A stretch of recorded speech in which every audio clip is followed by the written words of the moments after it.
आप देख रहे हैं वीआईपी न्यूज। मैं हूं पद्मा कुलदीप। बढ़ते हैं खबरों की ओर। मुख्यमंत्री भूपेश बघेल आज राजधानी रायपुर स्थित बलवीर सिंह जुनेजा इंडोर स्टेडियम में छत्तीसगढ़ शिक्षा संवर्ग और पंचायत सचिव संघ के संयुक्त तत्वाधान में आयोजित सम्मान समारोह में शामिल हुए।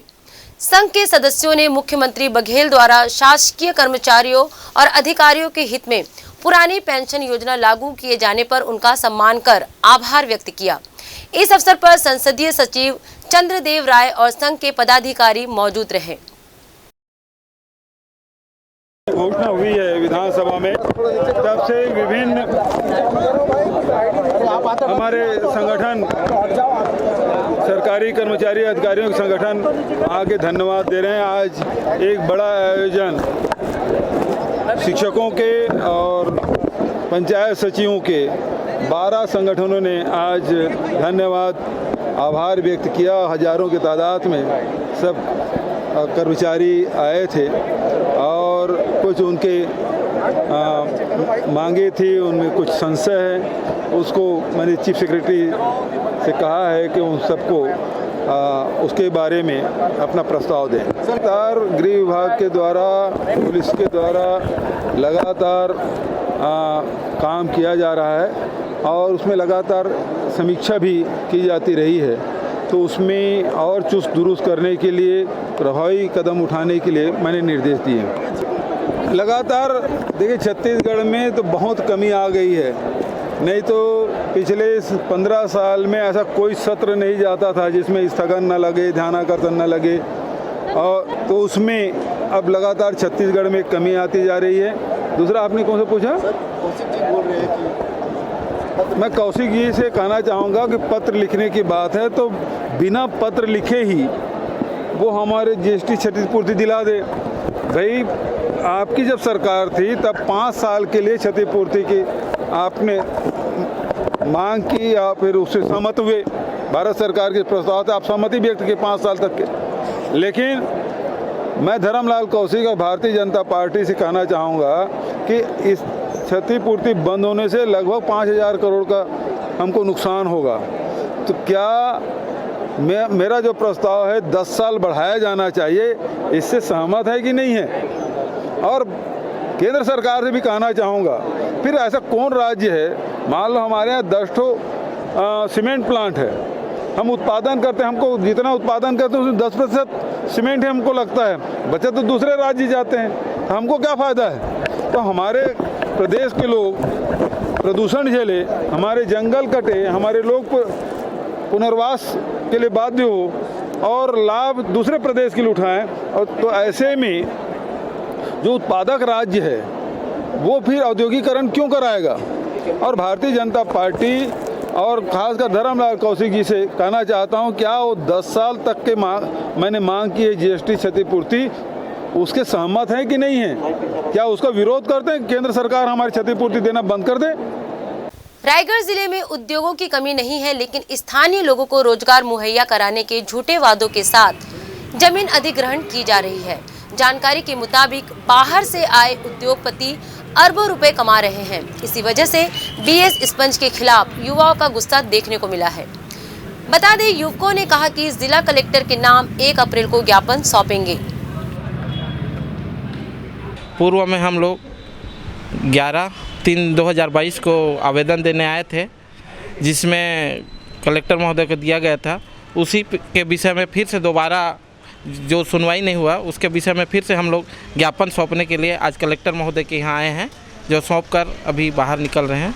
क्या कुछ मांगे हैं? हम लोग की मांगे हैं कि आसपास के युवाओं को रोज़गार दिया जाए, क्योंकि हम लोग के औद्योगिक क्षेत्र का एरिया है जिसमें से 20-30 उद्योग हैं, जिसमें से स्थानीय लोगों को कोई भी कार्य नहीं दिया गया है।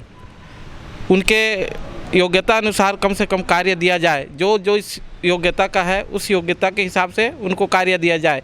इसी विषय को लेकर हम लोग आए हैं। और अन्य आए दिन भी उद्योगों में बहुत सी दुर्घटनाएं होती रहती है, जिसका सेफ्टी मैनेजमेंट उनका लचर है। इस विषय पर भी हम लोग कलेक्टर महोदय को अवगत कराए हैं, जिसको लेकर उन्होंने कहा है कि हम इस बात पे चर्चा करेंगे, प्रबंधक से चर्चा करेंगे। और इसी को लेकर आज हमारे ग्राम तराईमाल के जनता एवं जनप्रतिनिधि के साथ आए हुए हैं इसी को लेकर। और हम लोग चाहते हैं कि इस विषय में अगर कार्य नहीं हुआ गया तो भविष्य में हम लोग इसके लिए आंदोलित करेंगे और आंदोलित करने के लिए बाध्य करने पर स्वयं जिम्मेदार शासन एवं उद्योग प्रबंधन होगा। जैसे जैसे गर्मी बढ़ती जा रही है वैसे वैसे आग लगने की घटनाएं सामने आ रही है। ताज़ा मामला रायगढ़ में कोतरा रोड चूना भट्टी का है, जहां 2 दुकानों में जलकर खाक हो गई। गरीब दुकानदारों का परिवार इन्हीं दुकानों से चलता था, जिनके सामने अब रोजी रोटी की समस्या खड़ी हो गई है। दोनों दुकानदारों को जिला प्रशासन से मुआवजा की आस है, ताकि वे वापस अपने धंधे को खड़ा कर सके और अपने परिवार का पालन पोषण कर सके।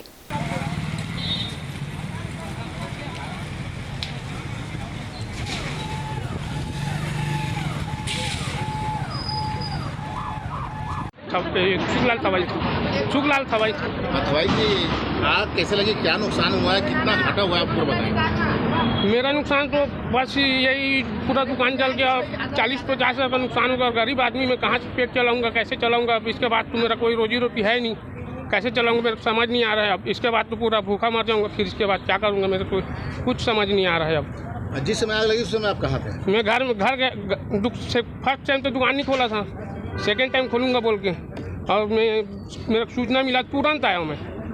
यहाँ आपने क्या देखा आके देखा तो पूरा दुकान में आग लग गया था। काफ़ी दुख लगा होगा, काफ़ी नुकसान हुआ होगा। दुख तो किसको नहीं लगेगा, अपना पेट पानी चल जाएगा तो किसको दुख नहीं लगेगा। आपके परिवार के रोजी रोटी का जरिया दुकान था? पूरा एक ही दुकान था और सब चला गया ना, अब कुछ नहीं है मेरे पास। शेरवार जी बताइएगा, आगजनी घटना हुई है, कितना नुकसान हुआ है, कैसे लगी, पूरा बताइए। भैया ये 2 मिनट का खेल था भैया। आके एक बैग पहुँच गया है, मतलब खाना खाने गया था दुकान बंद करके। जैसे मतलब फिर सूचना चला कि मतलब कि आग लगा है दुकान, बोला तो दौड़ते हुए आया तो उतना में आग लग ही गया था, पूरा जल गया था भैया। और रोजी रोटी कमाने खाने वाला है डेली का, और इसी के भरोसा से बाल बच्चे पोल पास रहे हैं। और उसके बाद क्या है, पूरा ख़त्म हो गया भैया, हमारा धंधा चौपट हो गया। क्या नुकसान हुआ, लगभग कितना नुकसान? पूरा भैया पूरा सामान था, सैलून का टोटल सामान था, मतलब लगभग। अब रोज खोलते थे? हाँ, डेली खोलते थे भैया। काफ़ी बड़ा नुकसान हुआ? हाँ हुआ है भैया, बहुत बड़ी विपदा है। हाँ, डेली का कमाने खाने वाला भैया, और क्या। अभी रोजी रोटी का संकट खड़ा हुआ? हाँ, समस्या खड़ी हो चुकी है। हाँ, समस्या खड़ा हो चुका है भैया, इसके बारे से ध्यान दो आप। अब तो हम डेली का कमाने और खाने वाले हैं। यहाँ का पूरा मोहल्ले को पूछ लो, जैसे फ़ोन किया मतलब दौड़ते हुए फिर आया तो उतना में आग लग ही गया था पूरा। लगभग बाल्टी पानी लेके दे के ढो रहे थे, उसमें नहीं बुझा पाए। फिर हम लोग फायर ब्रिगेड को फ़ोन किए तो वो आया, फिर उसके बाद ख़त्म हो गया दुकान पर। कैसे लगी, कुछ जानकारी मिली? जानकारी तो नहीं है भैया उसके बारे से, मतलब तुरंत खाना खाने हम लोग गए थे, उसके बाद मतलब तुरंत एक बैग 2 मिनट में खेला ख़त्म हो गया। एक तो गर्मी का दिन है भैया, काफ़ी नुकसान हो गया है भैया हमारा, ध्यान दीजिए। मेरा नाम विपिन कुमार खलको है, फायरमैन ग्रेड 2 के पोस्ट पर जिला सेनानी अग्निशमन अधिकारी हूँ। हाँ, खलको जी बताएंगे, आग जब आप पहुँचे तब कितने बड़े पैमाने पर आग लगी हुई, तो किस तरह बुझाया गया? मेरे को सूचना 3:12 में विकास ठेठर भैया जी ने फ़ोन किया था कि आग लगा है। तो जैसे ही सूचना मिला वैसे ही तुरंत हमारा फायर स्टाफ के साथ हम लोग तुरंत निकले यहाँ और देखे कि आग लगी हुई थी दुकान में, और घना भी दुकान था, या सामने भी लग जाता तो सही टाइम में पहुँच पे फायर फाइटिंग चालू किए और आग बुझा लिए। लगभग कितने घंटे की मशक्कत करनी पड़ी? मतलब ये 15 मिनट तक चला फायर फाइटिंग। क्या कारण है आग लगने का? आग लगने का कारण तो पता नहीं चल रहा है, मेरे ख्याल से लग रहा है शॉर्ट सर्किट का हो सकता है। सारंगगढ़ के ग्राम धौराभाटा के ग्रामीण रायगढ़ कलेक्टर पहुंचे और ज्ञापन सौंप दिया। ग्रामीणों का कहना है कि अधिकारियों की मनमर्जी चल रही है। मजदूरों को गरीबी में जीना पड़ रहा है, रोजगार होते हुए भी उन्हें वाजिब पैसा नहीं मिल रहा है।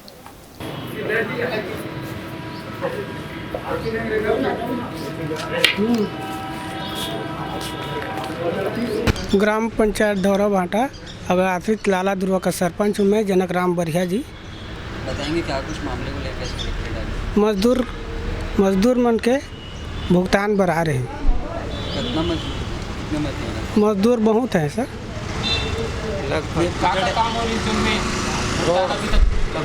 अभी न नाला के हो रही, ओकर बाद न समतलीकरण करवा रहे हैं, ओकर बाद न गहरीकरण कुंदे डबरी तो हाँ रोड अभी करवा रहे हैं। तो भुगतान ला बहुत में से नहीं पहनी। उसका भुगतान। कितने महीने से भुगतान नहीं हुआ है? तो 3 माह 4 माह इसे। तो सचिव को क्या कहना है? सचिव रोजगार सचिव तो पैसा डाल दिया बोलता है, किसी के घर का जाओ बोल रहा हूँ तो जा नहीं रहा है बताने।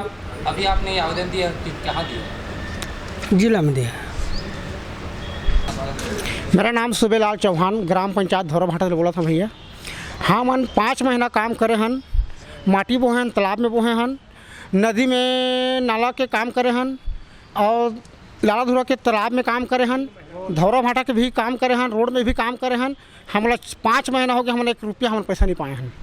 सब पैसा ला कोई यहाँ निकाल जारिस कि नहीं निकालिस तेला भगवान जाने। अब भगवान से हम विनती करत हन कि हमारे पैसा जो भी काम करें तो पैसा हमला मिल जाए।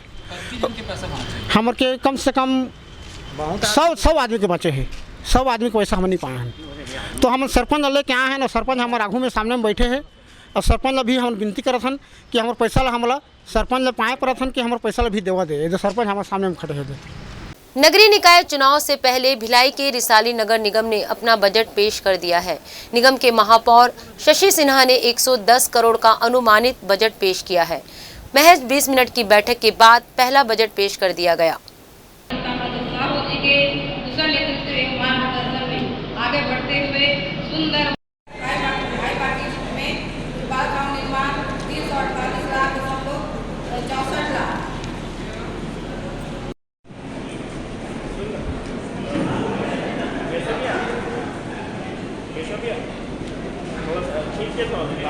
पहला बजट 110 करोड़ का हम लोग विकास कार्य करेंगे। बजट में भी प्रस्तुत हुआ है और जो मूलभूत सुविधा है, नल, पानी, बिजली, सड़क, ये सभी।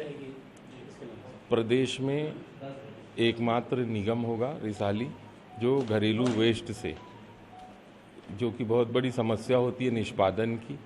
स्वच्छ भारत अभियान के तहत बहुत सारे लिए गए हैं, पर रिसाली नगर निगम एकमात्र ऐसा निगम होगा जहां PNG पाइप्ड नेचुरल गैस की सप्लाई घरों में करने की शुरुआत की जाएगी, जिसमें घर से निकलने वाले वेस्ट, घरेलू वेस्ट और गोबर से गैस तैयार करके घरों में सप्लाई किया जाएगा, जो कि LPG से सस्ती होगी। रिसाली निगम का जो सभापति और महापौर ने बजट पेश किया, ये मात्र 10 मिनट का बजट था। इनकी प्लानिंग थी, अपना आए और बजट पेश किए और हो गया।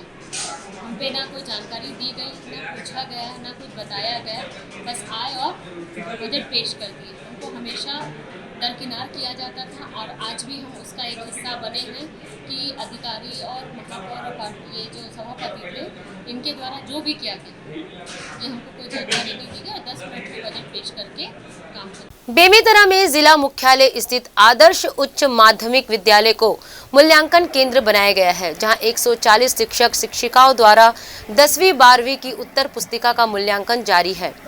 उत्तर पुस्तिका जांचने के लिए 16 अप्रैल तक का वक्त है।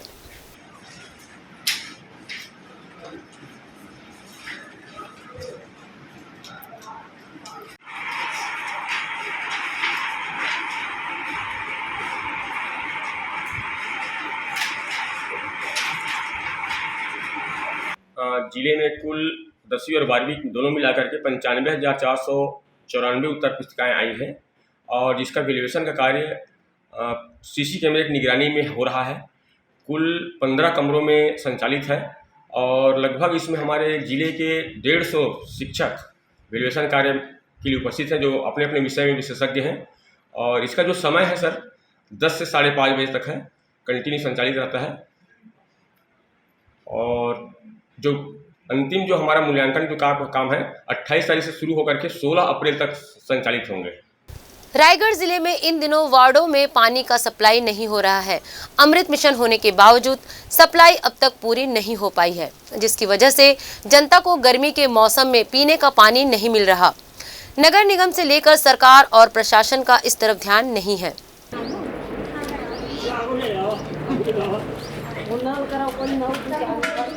पानी की समस्या वही है कि काकरो घर में पानी नहीं जात है और म्यूनिसिपल में तो टैक्स पटात हन। जो काला वाला जो पाइप लगे है वो खाली लगा दी, सब बस मीटर नहीं लगा दे है, अब पाइप नहीं जोड़े है। और में पानी नहीं आते। पहले के बोर वाला पानी में भी थोड़ा थोड़ा आते, कभी नहीं आए कभी आते। ये सब परेशानी है हमारा गली में। बोले थे उसको, मेंबर को बोले थे तो वो बोले कि देखेंगे, ऐसे बोलता है। तो हाँ बस तो अभी पानी नहीं आती है तो कैसे अपनी इस तारीख की उपयोग कर, फिर पानी कहाँ से व्यवस्था? बाहर से ढोते हैं। कोई दूसरा घर में जाता है, कोई दूसरा घर में आता है तो उसी के लानते हैं। फिर संतोषी देवांगन नाम है। पानी की बहुत समस्या है यहाँ, और यानी कि बोर लगा हुआ है, फिर भी बोर में भी यानी कि पानी नहीं आ रहा है। कितना दिन हो गया, 3 महीना हो गया, पानी नहीं आ रहा है।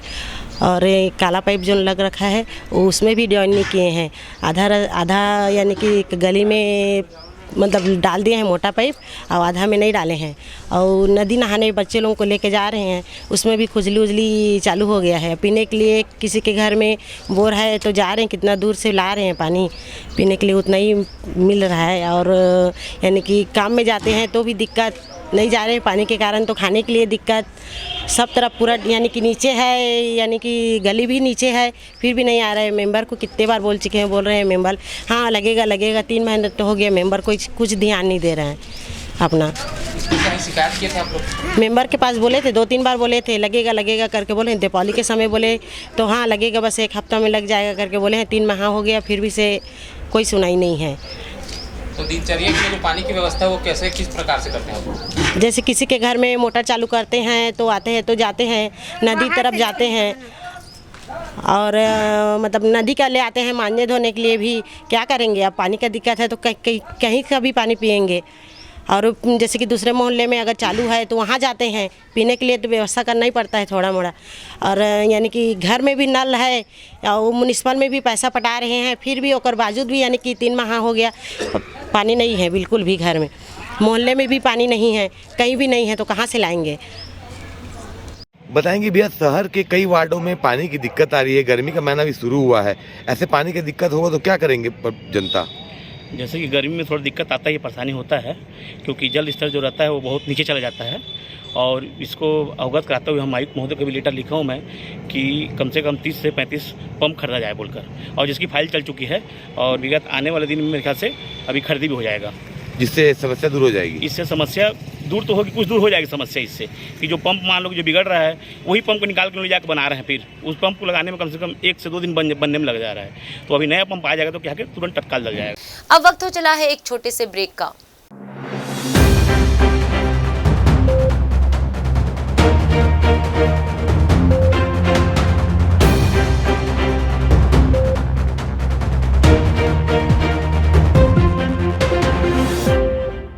इमोशन, दर्द, हंसी, प्यार और एक्शन की भरमार रायपुर में होने जा रहा है कला, साहित्य और अभिनय का अनूठा समागम।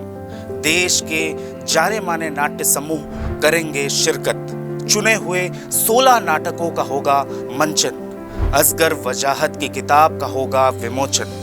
मुक्तिबोध राष्ट्रीय नाट्य समारोह रंग मंदिर और जनमंच में देखिए एक से बढ़कर एक प्रस्तुति 26 मार्च से 30 मार्च तक।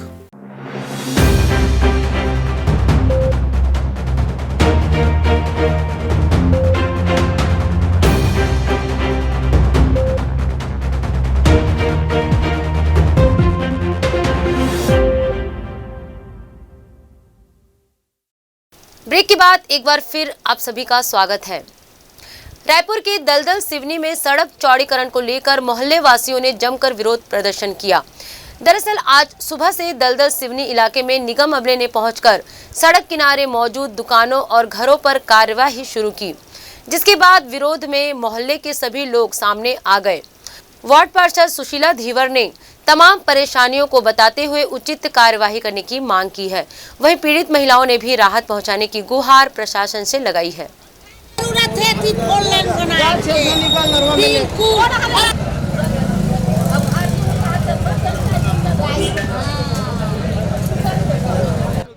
हम कहते हैं हमारे घर कुरिया कुछ मत हो, करा था चौड़ीकरण 50 फीट कर दोनों तरफ 25-25 फीट।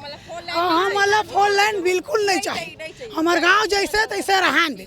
और हम लोग जमीन के वाला जमीन दी तब हम हस्तियत नहीं बनाए के हम बाई पर जुठा धो के हमारी ज़िंदगी जिया था, 4 बच्चा पाला था। और अभी हमारे गांव जैसे तैसे रहन दे। हम लोग 4 लाइन हम लोग बिल्कुल नहीं चाहिए। हमारा मकान मटे टूटा है। कार्रवाई नहीं टूटी तो अपन मीडिया में रोड में सूद बोल चक्का जाम कर बोल हम भाई पारा जुठा दो हमर बाल बच्चा बेच के हमन हक बनाए हैं पेट ला फोरा पार के हैं। अरे लेवत है थोड़ा बहुत ले तो एकदम काबा ज्यादा लेवत भैया है ते का चाहत तोरी मकान ला हमर मकान ला बना दी। यहाँ पर भी है जो दलदल सिवनी गांव है, ये मतलब ग्राम पंचायत के समय से ही बसा हुआ है। इस गांव का इतिहास बहुत पुराना है और ये गांव भी बहुत पुराना है। अब इसको नगर निगम में आए 20 साल ही हुए हैं। अब नगर निगम PWD का कहना ये है कि ये गांव में सब अवैध रूप से बसे हुए हैं। तो क्यों अवैध रूप से बसे हुए हैं? जब ग्राम पंचायत था, रोड के किनारे बसे, उस समय तोड़ना था। अब जब सब अपने बच्चों को लेके यहाँ पे सेटल हो गए हैं, सब धंधा पानी कर रहे हैं, तो अचानक से आप अवैध करके तोड़ रहे हो और कोई मुआवजा नहीं दे रहे हो आप। ठीक है, मुआवजा भी मत दो। बाकी जब आप जिनको खुश करने के लिए रोड का चौड़ीकरण कर रहे हो उसे हमको कोई ऐतराज़ नहीं है। आप जनता को भी खुश कर दो। उनको भी मोदी जी ने जो प्रधानमंत्री आवास में मकान बनाया हुआ है मेरे ही वार्ड में, उसको दे दो। और आप इधर उधर का रेलवे का फलाने जगह का ठिकाने जगह का छोटा सा भी तोड़ते हो तो आप मेरे वार्ड में घुसेड़ रहे हो। मेरे वार्ड में ऑलरेडी मकान बना हुआ है, मेरे वार्ड को तोड़ रहे हो तो आप मकान क्यों नहीं दे रहे हो? और दूसरा ये छोटा सा गाँव है, यहाँ पर इतनी आबादी नहीं है और 4 लेन वहाँ पर ज़रूरत पड़ता है जहाँ ट्रैफिक एकदम रफ टफ हो जाता है। तो ये मैं बता रही 25,000 पॉपुलेशन वाले गांव में 4 लेन की क्या ज़रूरत है? पहले मुझे उद्देश्य बताए, उद्देश्य बता के उसके बाद फिर काम करें। तो ये शासन अंधेर नगरी चौपट राजा टके शेर भाजी टके शेर खाजा इस टाइप से काम कर रही, तो हम इसका विरोध करते हैं। देश भर में सोमवार से ट्रेड यूनियन की हड़ताल चल रही है। बता दें, बैंकों के निजीकरण का विरोध समेत 12 सूत्रीय मांगों को लेकर ये प्रदर्शन किया जा रहा है। इनके हड़ताल पर जाने से बैंक, बीमा और टैक्स संबंधित सभी काम चरमरा गए हैं। राजधानी रायपुर में भी ट्रेड यूनियन की इस हड़ताल का खासा असर देखने को मिला है। सोमवार को बूढ़ा तालाब में बड़ी रैली निकालने के बाद आज रायपुर स्थित LIC ऑफिस में विरोध प्रदर्शन किया गया। इस दौरान प्रदर्शन में मौजूद लोगों से बातचीत की है हमारे संवाददाता अंकित ने। देखिए ये रिपोर्ट। विभिन्न 12 सूत्रीय मांगों को लेकर देश भर में ट्रेड यूनियन हड़ताल पर है। आज दूसरा दिन है इनके हड़ताल का। आप देख सकते हैं राजधानी रायपुर में किस तरह का माहौल यहाँ पर है। जो तमाम जो बैंक से संबंधित कर्मचारी और अधिकारी हैं वो हड़ताल पर हैं। इनके हड़ताल पर जाने से बैंक संबंधित सारे काम भी ठप हो गए हैं। हमारे साथ ट्रेड यूनियन से जुड़े कुछ और भी लोग मौजूद हैं, उनसे जानने की कोशिश करेंगे क्या प्रमुख मांगे हैं आप लोग की जिसको लेकर आप लोग 2 दिवसीय हड़ताल।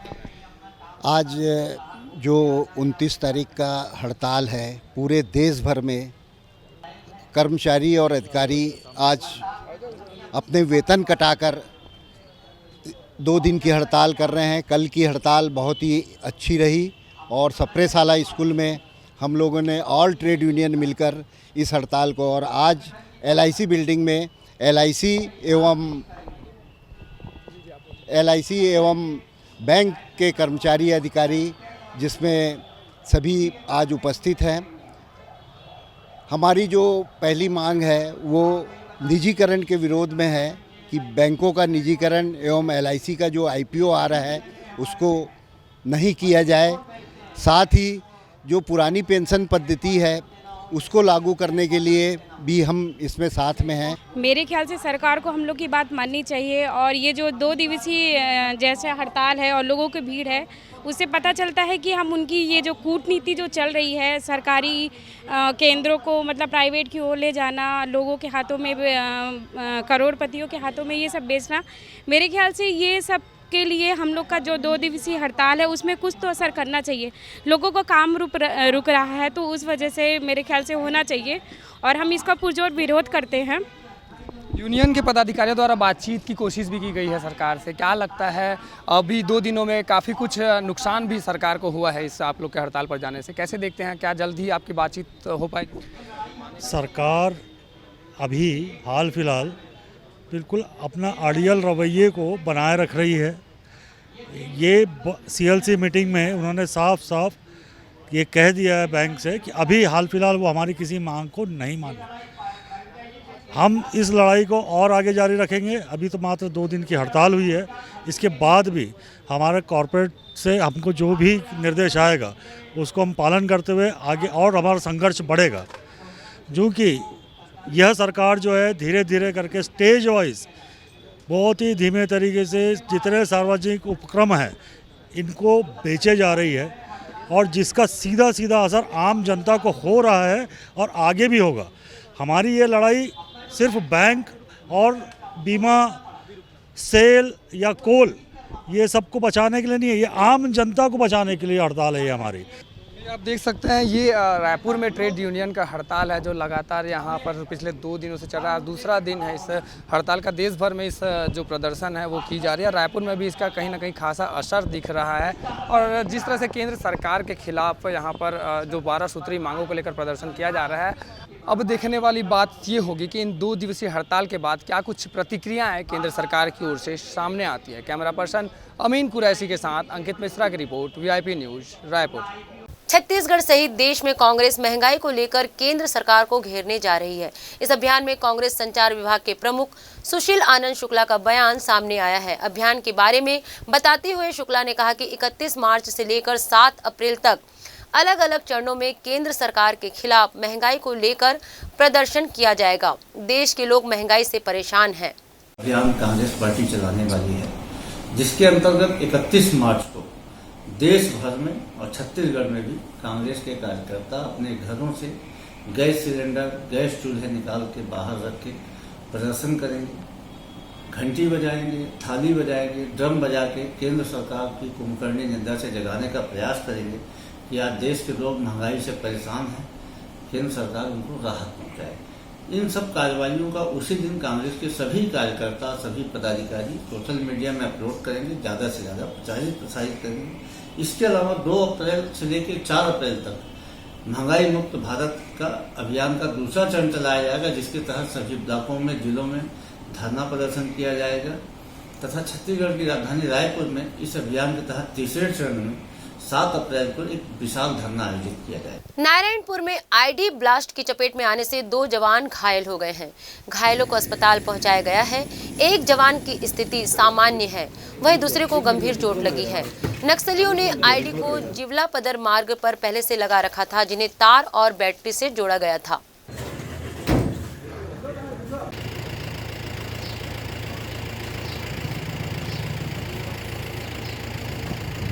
अब आपको पता है एक कोडोली से आके बड़े के बीच में रोड बन रही है।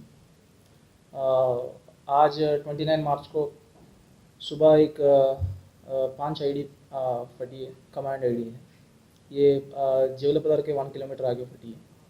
वो एक्चुअली क्या है, आज हमारा ITBP और DRG संयुक्त बल ये रोड बनाने के लिए निकले जंगल में, और जब ITBP वाले बाइक पे जा रहे थे, डिस्टेंस बना के जा रहे थे, तो फिर वो 5 आईडी के बीच में दो DRG लोग बाइक में जा रहे थे।